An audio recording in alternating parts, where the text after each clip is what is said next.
Assalamualaikum warahmatullahi wabarakatuh. Apa kabar anak-anak ibu yang ada di rumah? Semoga kalian selalu dalam keadaan sehat-sehat saja. Ingat masa pandemi masih ada, jadi jika tidak perlu penting-penting banget keluar rumah, tetap di rumah saja, jaga protokol kesehatannya, jaga kebersihannya agar kita terbebas dari virus corona. Baiklah, untuk materi selanjutnya tentang teks puisi, kita masuk ke pertemuan ketiga. Ini video ketiga dari Bahasa Indonesia.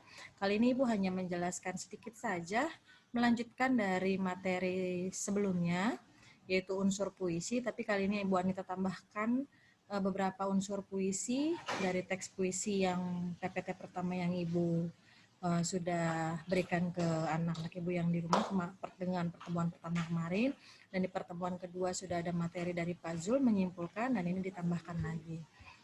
Baiklah anak-anak, sebelum kita memulai materi teks puisi ini, ada baiknya kita berdoa menurut agama dan kepercayaan kita masing-masing.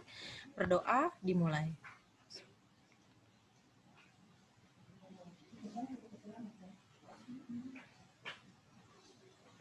Berdoa, selesai.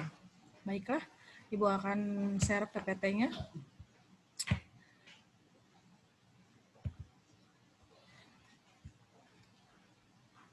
Oke, KD-nya masih sama, mengidentifikasi unsur-unsur pembangun teks puisi yang diperdengarkan atau dibaca, tapi kali ini tujuannya lebih diperinci lagi, yaitu peserta didik dapat memahami unsur pembangun puisi yang berupa tema, amanat, citraan, diksi, rima, irama, dan intonasi. Nah, untuk tujuan pembelajaran yang ingin dicapai ini kan banyak ya, ada beberapa poin seperti tema, amanat, citraan, bahkan sampai intonasi. Nah, nanti Ibu batasi sampai dengan citraan terlebih dahulu, biar anak-anak Ibu yang ada di rumah ketika ada tugas tentang puisi bisa mengerjakan dengan baik. Nanti untuk bagian rima, irama, dan intonasinya, Ibu akan share PPT selanjutnya di pertemuan yang keempat. Nah, makanya PPT kali ini tidak terlalu banyak, yang penting bisa dipahami ya. Nah, tujuannya tadi peserta didik dapat memahami unsur pembangun puisi, kita batasi tema, amanat, citraan, dan diksi. Oke, kita lihat.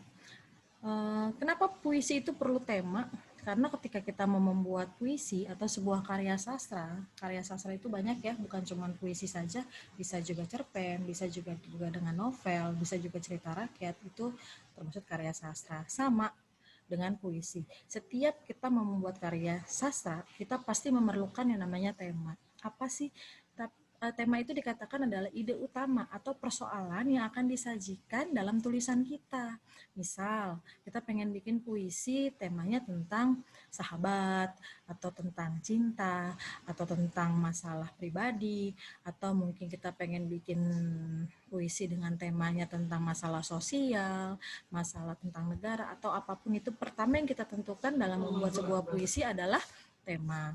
Nah, dari tema itu akan jadilah sebuah puisi. Nah, jadi jangan pernah menentukan kalau kita mau buat puisi itu judulnya dulu. Kalau kita buat judulnya dulu, kita akan berhenti untuk menuliskan puisi selanjutnya. Jadi kalau misalnya kita mau menentukan membuat sebuah puisi, yang ditentukan pertama itu adalah tema.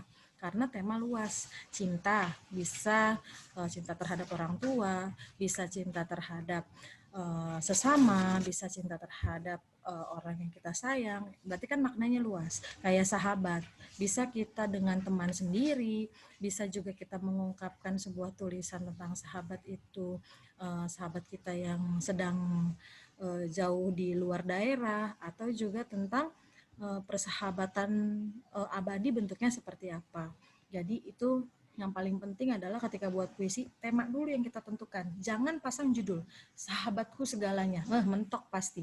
Apa yang mau dibahas lagi dengan sahabatku segalanya? Tapi bikinlah temanya tentang sahabat. Kalau sumpah tema tentang sahabat, berarti kita bisa menuliskan apapun tentang segalanya dari sahabat itu. Nah, nanti tema tersebut yang sudah kita tentukan bisa kita jadikan judul. Jadi perbedaan tema sama judul, kalau tema itu bisa jadi judul, tapi kalau kita sudah membentuknya judul, itu tidak bisa dijadikan tema. Makanya ingat, karya sastra apapun bentuknya, yang pertama kali ditentukan adalah harus menentukan idenya, persoalan yang pengen kita sajikan dalam sebuah tulisan. Yang kedua, unsur puisinya ada amanat. Nah, amanat ini biasanya dikatakan pesan, namun ada yang tersirat, ada juga yang tersurat. Artinya tersirat adalah kita harus memikirkan secara benar isi puisinya itu, pesannya pengen apa sih yang disampaikan. Kalau tersurat biasanya sudah disampaikan melalui tulisan-tulisannya karena tersurat. Jadi kalau misalnya kita mau menentukan amanat atau pesan dalam sebuah teks puisi, kalau bentuknya secara tersirat, kita harus baca dulu puisi secara keseluruhan. Baru kita bisa menentukan pesan apa sih yang pengen disampaikan penulis kepada pembacanya. Yang ketiga, ada citraan.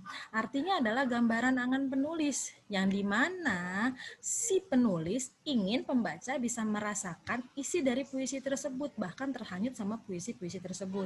Makanya biasanya citraan itu berkaitan dengan panca indera. Ada citraan penglihatan, ada citraan pendengaran, ada citraan penciuman, ada citraan perabaan, atau citraan perasaan. Nanti Ibu bahas ya untuk langsung ke puisinya. Yang keempat itu ada diksi, artinya adalah pilihan kata. Kenapa dikatakan ada pilihan kata? Jadi setiap membuat puisi itu yang namanya puisi mengandung kata-kata yang indah atau memiliki makna yang indah. Di mana setiap puisi itu kita harus memilah dan memilih kata-kata yang sesuai dengan tema yang kita buat. Yang kelima ada rima. Nah, di sini adalah rima itu bentuk keunikan yang dimana ada kesamaan nada di beberapa bagian baris atau larik, atau bisa juga kesamaan nada atau bunyi dalam istilah rima. Biasanya kalau rima ini lebih banyak ditemui di puisi-puisi lama atau puisi-puisi klasik ya. Nah, kalau puisi modern ini biasanya jarang ada yang menggunakan rima, walaupun ada, tapi lebih terlihatnya dalam puisi lama atau puisi klasik kayak pantun. Nah, pantun itu kan masuk puisi lama. Biasanya rimanya banyak. Yang selanjutnya adalah irama. Irama diekspresikan dengan lembut sebagai perwujudan dari rasa kagum dan simpati. Yang terakhir adalah adanya intonasi, artinya tinggi rendahnya dalam membacakan puisi. Nah, puisi ini akan tersampaikan atau menyentuh hati seseorang jika disampaikannya intonasinya secara tepat. Kita lihat di sini ada citraan tadi yang Ibu bilang ada penglihatan, pendengaran, perabaan, penciuman, sama perasaan. Tapi kali ini Ibu menggunakan puisinya masih Sapardi Djoko Damono, Hujan di Bulan Juni. Nah, di sini kenapa ada tulisan-tulisan merah? Nah, Ibu kasih tulisan merah ini adalah bahwa di setiap baris atau larik dalam puisi itu pasti punya yang namanya citraan. Jadi dikasih tanda merah supaya anak-anak Ibu yang ada di rumah nggak bingung, ini maksudnya citraan apa, ini maksudnya citraan apa. Jadi biar gampang dipahami, makanya Ibu berikan tanda merah supaya bisa tahu bahwa ini adalah citraan perasaan. Tak ada yang lebih tabah dari hujan bulan Juni. Berarti tak ada yang lebih tabah itu merupakan citraan perasaan. Dari hujan bulan Juni. Itu maksudnya adalah citraan penglihatan. Dirahasiakannya rintik rindunya. Itu juga citraan perasaan. Kepada pohon berbunga itu.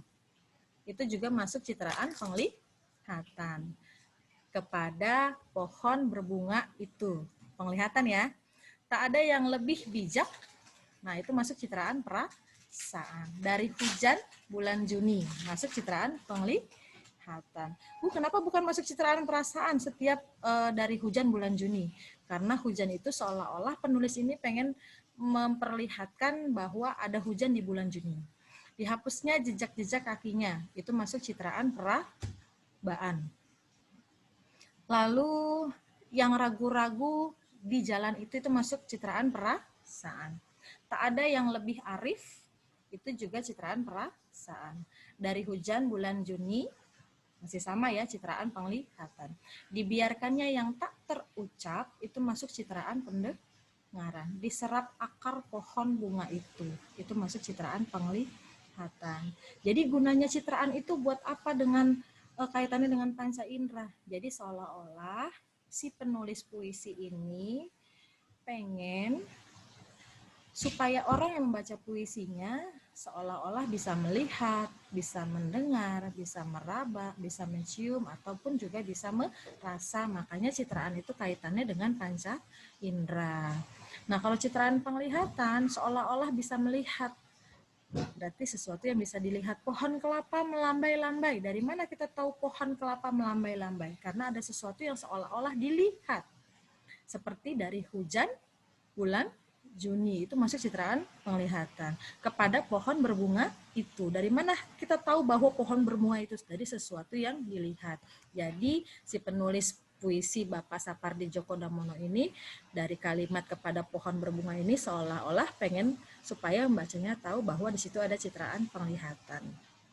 Citraan pendengaran, sesuatu yang bisa didengar melalui audio ya, atau pendengaran kita sendiri. Jadi seolah-olah bisa didengar. Kayak tadi contohnya dibiarkannya yang tak terucap. Nah, berarti itu masuk sebagai citraan pendengaran. Atau bisa juga kalau contohnya yang lain, yang lebih spesifik lagi adalah suaramu menggetarkan jiwaku. Nah, itu kan seolah-olah bisa mendengar, padahal dalam sebuah tulisan. Nah, berarti orang yang membaca puisi tersebut merasakan bahwa dia bisa mendengar apa yang dalam tulisan tersebut. Citraan perabaan. Citraan perabaan itu seolah-olah kita bisa meraba yang sesuatu yang tak nampak. Contohnya tadi ada dihapusnya jejak-jejak kakinya. Jadi seolah-olah meninggalkan jejak itu adalah perabaan. Ya, jadi atau contoh spesifiknya lagi misalnya ku genggam tanganmu untuk yang terakhir kalinya. Berarti ku genggam, berarti seolah-olah menggenggam tangannya itu masuk citraan perabaan. Citraan penciuman. Nah, citraan penciuman itu sesuatu yang bisa dicium ya, tapi bukan mencium orang namanya, tapi citraan yang seolah-olah bisa menghirup atau misalnya bisa menggunakan indera penciuman. Contohnya misalnya wangi bunga mawar itu begitu menggetarkan hatiku. Wangi bunga mawar itu masuk citraan penciuman. Atau misalnya aroma wangi masakanmu menggugah perutku. Nah, berarti kan itu ada aroma, itu dikatakan sebagai citraan penciuman. Yang terakhir adalah citraan perasaan. Berarti kalau citraan perasaan itu lebih menggunakan rasa. Kayak misalnya tak ada yang lebih tabah itu kan pakai rasa. Terus tak ada yang lebih bijak itu juga pakai rasa. Sesuatu yang bisa dirasa ya, namanya menggunakan citraan perasaan. Baiklah anak-anak ibu yang ada di rumah, mungkin itu penjelasan unsur pembangun puisi lanjutan dari Bu Anita yang sebelumnya sudah Ibu berikan. Nah, Ibu batasi sampai citraan. Nanti di pertemuan berikutnya, Ibu akan share juga video tentang membedakan rima dan irama dalam sebuah puisi. Terima kasih untuk perhatiannya. Sampai ketemu lagi di pertemuan selanjutnya. Assalamualaikum warahmatullahi wabarakatuh.